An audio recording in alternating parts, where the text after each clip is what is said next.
The text came while I was standing in a boardroom, glass of water in my hand, listening to an investor pitch.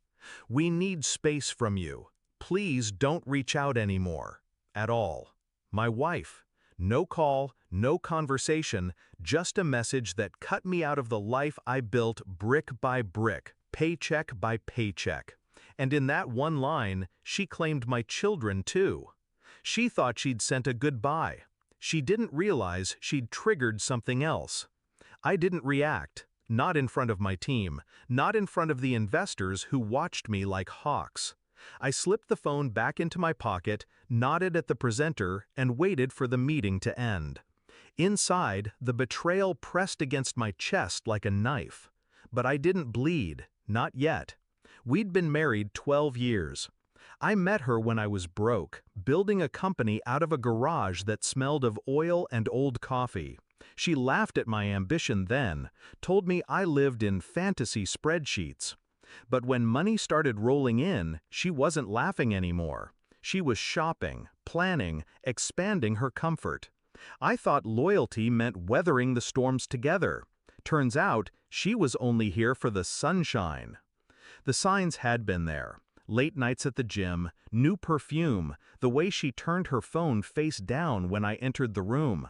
But I buried those suspicions under trust. Trust is a fool's investment when the other party has already cashed out. Now, with one message, she confirmed what I refused to see. She wasn't leaving me, she was leaving us, the family, the vows, the future we'd promised. And she was taking my kids into another man's house. That was her mistake, because I don't fight with fists. I fight with leverage. I didn't argue, didn't beg. I simply typed back, "Of course. Tell your lover I'll cancel my $500 million investor check." Then I turned off my phone and waited.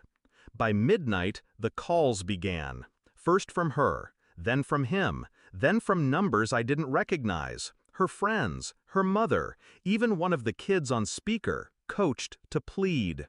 I ignored every single one. Because they weren't calling out of love, they were calling out of fear.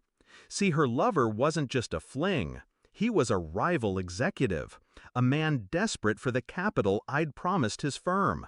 Without it, his expansion would choke. Without it, the board would turn on him.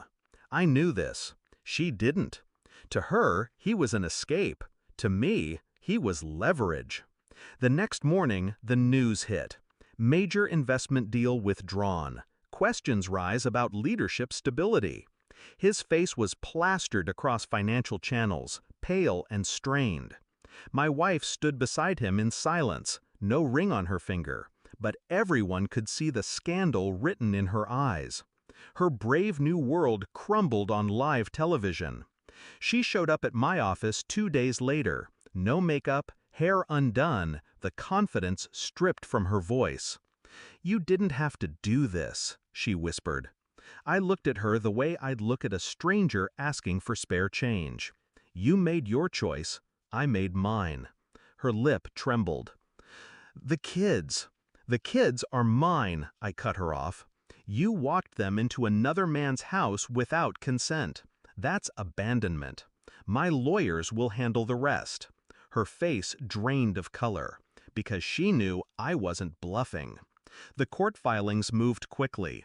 Evidence stacked higher than her excuses.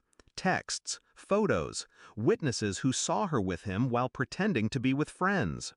The judge didn't need much convincing. Custody leaned my way. Assets tilted too. By the end of it, she was left with an apartment she couldn't afford and whispers in every social circle that once adored her. Her lover?